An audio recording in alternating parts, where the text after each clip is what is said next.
AJP, association d'assurés engagés et responsables, présente Sud Radio, le grand matin week-end, la force de l'engagement. Muriel Réus. Bonjour Muriel. Bonjour Jean-Marie. On va parler des hommes de pouvoir. Est-ce qu'ils ont tendance à s'affranchir de leurs responsabilités? Vous parlerez d'une part du premier personnage de l'État, Emmanuel Macron, et d'autre part de celui qui est présenté comme le plus grand acteur français vivant, c'est-à-dire Gérard Depardieu. On en parlera avec votre invité dans un instant, puisqu'on a le plaisir d'accueillir Manuel Alduy, qui est directeur du cinéma et des fictions numériques et internationales chez France Télévisions. Cette cause, évidemment, elle vous a toujours tenue à cœur, Muriel. Ah oui, cette cause du pouvoir est très intéressante. Le pouvoir efface-t-il la responsabilité? Des semaines après le soutien affirmé du président Macron à Gérard Depardieu, la tension demeure palpable. La mobilisation des associations, appuyée par la société civile, reste forte. Comme en témoignent 7200 signatures recueillies par la tribune de MeToo Média, publiée dans le journal Le Monde.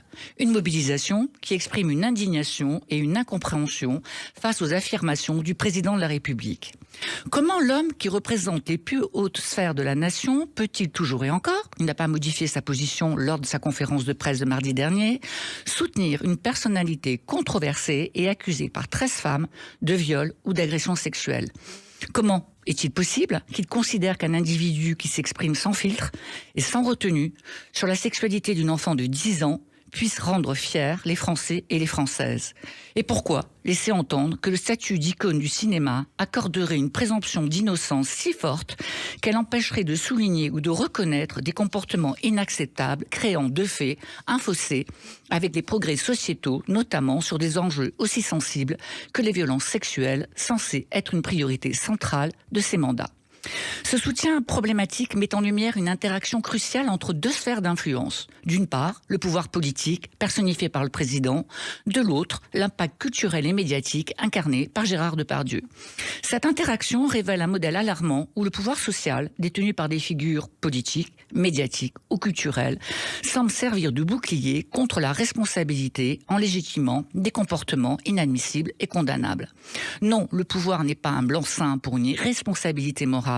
Oui, il y a une responsabilité éthique d'autant plus forte quand la position de celui qui s'exprime a un poids significatif et envoie un message sur les valeurs qu'il souhaite incarner et promouvoir.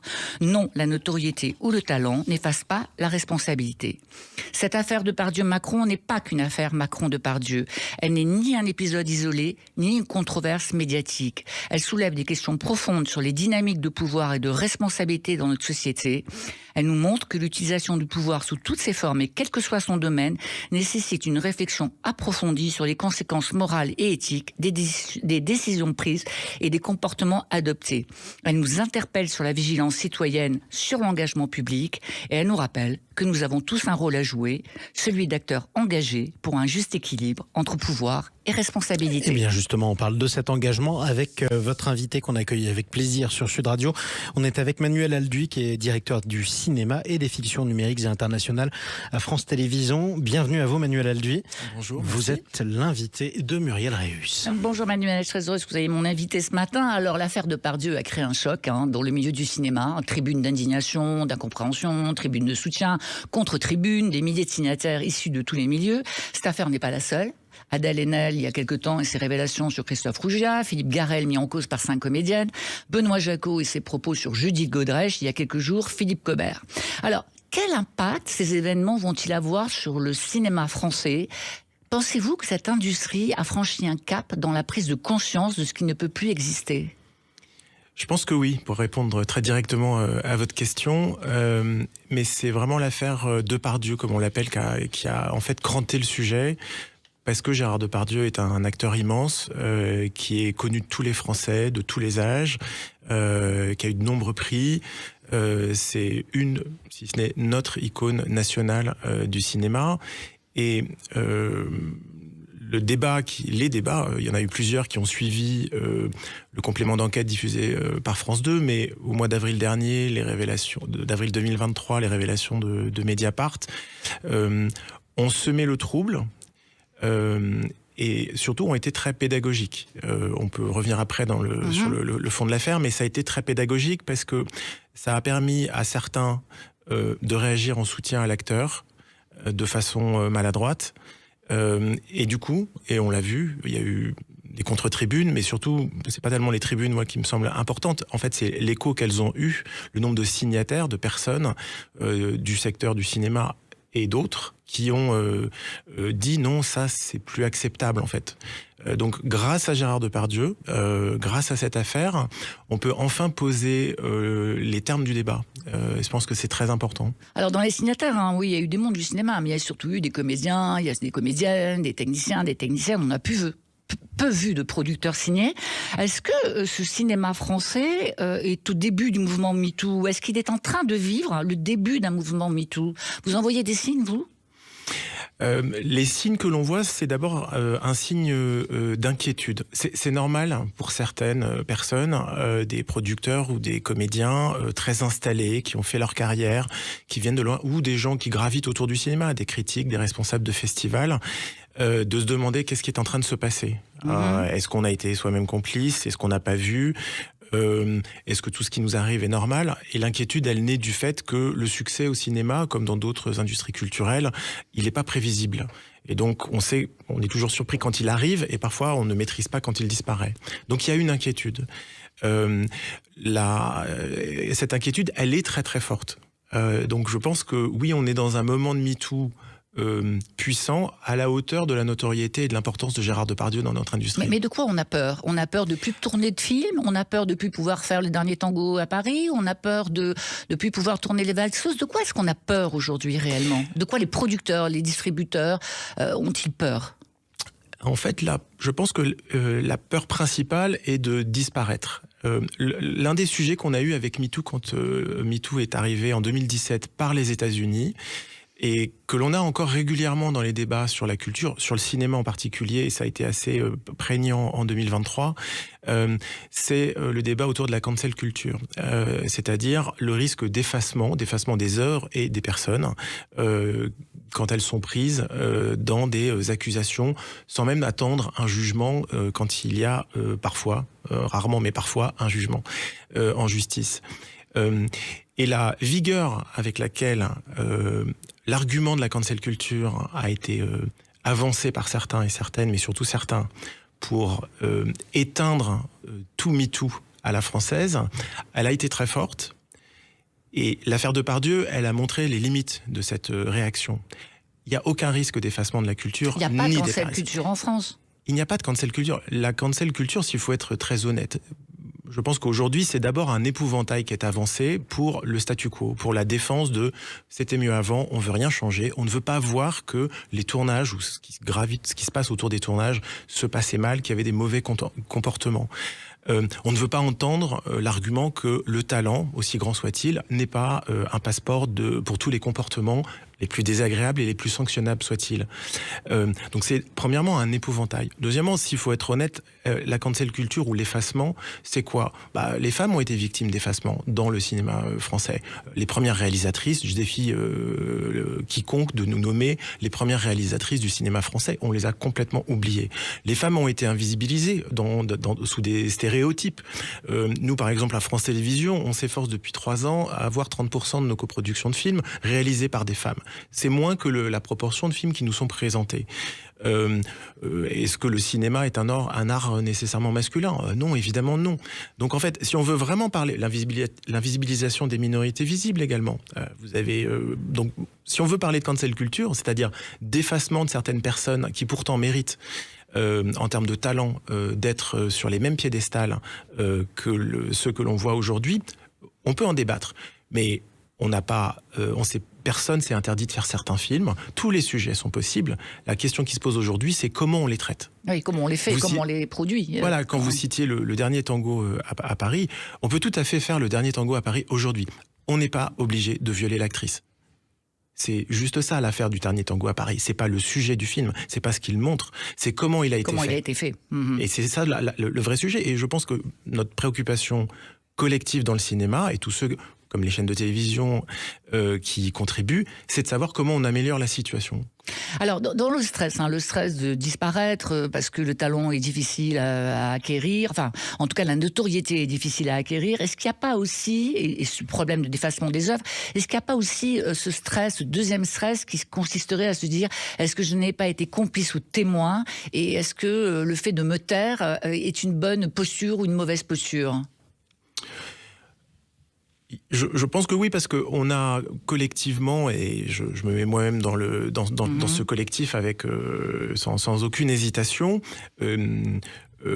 omis de regarder, ou on n'a pas été habitué à regarder certains sujets. Il y a beaucoup de choses qui nous paraissaient normales. Alors je ne parle pas des cas les plus extrêmes des violences sexistes et sexuelles comme un viol, mais il y a beaucoup de comportements. Là, je vais revenir sur l'affaire Depardieu dans 2 minutes, qui sont simplement pas inacceptables. Ça ne veut pas dire qu'il faut aller en prison parce qu'on les a commis, mais c'est juste, voilà, ça ne devrait pas se faire. Est-ce que ça a été toléré dans nos pratiques de production et de création ? Oui, très certainement. Donc en fait, MeToo a été un moment d'éclairage. Quand on est éclairé, on peut se demander, quand j'étais dans l'ombre, est-ce qu'il y a des choses que je n'ai pas vues, que j'aurais dû voir la vigueur de la parole, aujourd'hui, elle est doublée d'une plus grande écoute, et c'est ça qui crée un stress. Et est-ce que quand même la notoriété et le talent n'influencent pas la perception des comportements inappropriés ? On entend souvent tout un tas de gens, dans l'affaire Depardieu, mais aussi dans l'affaire PPDA par exemple, dire « mais moi je n'ai pas été témoin, je n'ai rien vu, je ne savais pas ». Est-ce que en fait c'est pas cette situation de position hiérarchique élevée qui fait qu'en fait la violence ne vous atteint pas ? C'est-à-dire quand vous êtes en position de pouvoir dans une entreprise, on ne voit pas forcément la violence autour de soi parce que nous-mêmes on n'est pas confrontés à cette situation de violence, on n'ose pas s'attaquer à des personnes de pouvoir. Donc là, il y a un jeu quand même qu'il va falloir rebattre, me semble-t-il. Je suis tout à fait d'accord. En fait, le sujet de ces violences est un sujet de domination. Il y a des rapports de domination qui sont malheureusement ou heureusement réels. Il y a des acteurs plus connus que d'autres. Le réalisateur a un rôle beaucoup plus important dans un film que le reste de l'équipe. Donc c'est comme ça que le cinéma se fabrique. En France. En France. Mais les situations, quand on est en situation de domination, quand on est en haut de l'échelle, on est au pire endroit pour voir les situations d'oppression ou de violence. Pourquoi ? Parce que on n'y est pas confronté. Enfin, on peut en être l'auteur, mais on n'y est pas confronté. C'est pas nous qui souffrons. C'est pas Gérard Depardieu qui a souffert de violences sexistes et sexuelles. Je veux dire que c'est la question du point de vue, de là où on est quand les choses se passent. Elle est essentielle, mais dans toutes les industries, dans toutes les entreprises. Je suis d'accord avec vous, Manuel, mais pas aux États-Unis. Par exemple, aux États-Unis, cette question ne se pose pas. Vous avez travaillé aux États-Unis, vous connaissez l'industrie du cinéma américaine, vous savez très bien qu'aux États-Unis, quelle que soit la position de pouvoir, quelle que soit la notoriété que l'on a, on l'a bien vu avec Kevin Spacey et puis Harvey Weinstein, quelle que soit la notoriété, quand le couperet tombe sur des actes répréhensibles, il tombe. Oui, il tombe très vite, mais les États-Unis ont connu la même chose que ce que nous connaissons, c'est-à-dire MeToo en 2017, quand d'abord Harvey Weinstein et ensuite le mouvement MeToo sur les réseaux sociaux a balancé, il faut l'appeler un chat, énormément de noms ou d'actes répréhensibles. Et effectivement, aux États-Unis, les sanctions, justes ou injustes, sont venues très très vite. Moi j'ai travaillé 5 ans pour 2 studios successivement. Mais à l'époque de MeToo, j'étais dans un studio américain, j'étais basé en France. Une anecdote, on a eu un humoriste qui incarnait une série d'épisodes de 26 minutes d'humour diffusés sur une chaîne du câble aux États-Unis qu'on vendait dans le monde entier, notamment en France. Quand il a été pris par le mouvement MeToo parce qu'il a été accusé par plusieurs femmes d'exhibition et de faits répréhensibles. Ma patronne américaine de Los Angeles m'a appelé, comme tous les autres commerciaux dans le monde, en disant si vous avez des clients qui veulent qu'on les rembourse de la série, donc là c'est vraiment de l'effacement, enlevez la série. C'est fort quand même. Ah oui, ça va beaucoup plus vite. Bon. En France, le mouvement MeToo, qui s'est un peu appelé pendant un temps balance un animal, on a vu quand même que tout de suite derrière, il y a eu des stratégies d'édredon assez vivaces. Attention, c'est la cancel culture, vous n'allez pas faire ça chez nous, ne changeons rien, tout va bien, l'art c'est l'art, l'art est au-dessus de tout. Ça veut dire qu'on se ces protège, femmes auraient dû parler avant. Ah oui, bien sûr, mais protège. on a un mécanisme de protection française qui est assez fort sur plein de domaines, et là, il a très très bien marché. Alors vous avez très vite pris position sur la nécessité de ces changements. Je crois que MeToo vous a éclairé sur cette prise de conscience dans le milieu du cinéma. En quoi la multiplication des témoignages, et surtout ceux des hommes, peuvent changer, peuvent amener à un changement structurel et à une meilleure prise de conscience des violences sexistes et sexuelles ? Si on veut, et je pense que c'est la ligne que je me suis fixée, mais on est pas tout seul, je pense qu'on est beaucoup plus nombreux qu'on ne pense. Si notre ligne est d'essayer d'améliorer les choses, on a un premier axe qui est de renforcer la mixité dans les tournages, qu'on ait plus de réalisatrices. Ça va non seulement changer les regards, donc ça c'est une question presque artistique dans les œuvres que l'on fait, mais ça va aussi améliorer les conditions de tournage au quotidien. Ça c'est le premier axe. Deuxièmement, il y a tout un environnement qui relève presque de la réglementation ou des métiers. C'est comment on fait les films. Par exemple, les formations obligatoires pour les producteurs et productrices aux situations de harcèlement et de violences sexistes et sexuelles. Là, il y a une nouvelle formation pour prévenir sur les tournages de ces violences. Les coordinatrices ou coordinateurs d'intimité, qui est un nouveau métier. Il y en a que 2 en France, apparemment. Oui, pour l'instant, ça démarre, mais voilà, mais ça va dans le bon sens. Et puis, après, troisièmement, et je réponds là plus directement à votre question, en fait, c'est de montrer que la parole, qui a toujours été libre, maintenant, elle est écoutée. Parce que ça va d'un côté décourager décourager ou éclairer des agresseurs potentiels, et deuxièmement, surtout, ça va libérer les victimes présumées. Et si, quand on est en situation de pouvoir dans cette industrie, quel que soit l'endroit d'où l'on parle, on ne répète pas régulièrement « oui, parlez », je pense qu'on ne remplit pas son rôle. Après, en tant qu'homme, je pense que les hommes qui parlent aux hommes pour leur dire « je pense qu'il faut arrêter ça », c'est une parole très complémentaire et très utile. Sinon, on va être dans un débat presque genré, homme contre femme, et je ne pense pas que ça soit souhaitable ni efficace. Alors vous, messieurs, qui réalisez pratiquement 2/3 des films, parlez entre vous, parlez aux femmes, écoutez les femmes, et tout cela va sûrement avoir une influence dans le métier du cinéma. Merci Manuel. Merci d'avoir commenté cette industrie ce matin. Et je rappelle Manuel Alduic, vous êtes le directeur du cinéma et des fictions numériques et internationales à France Télévisions. Merci à vous Muriel, on vous retrouve dimanche prochain. Et d'ici là, on vous écoutera encore, notamment en podcast sur sudradio.fr. À dimanche. Sud Radio, le grand matin week-end, la force de l'engagement, Muriel Réus. Avec AGP, association d'assurés engagés et responsables.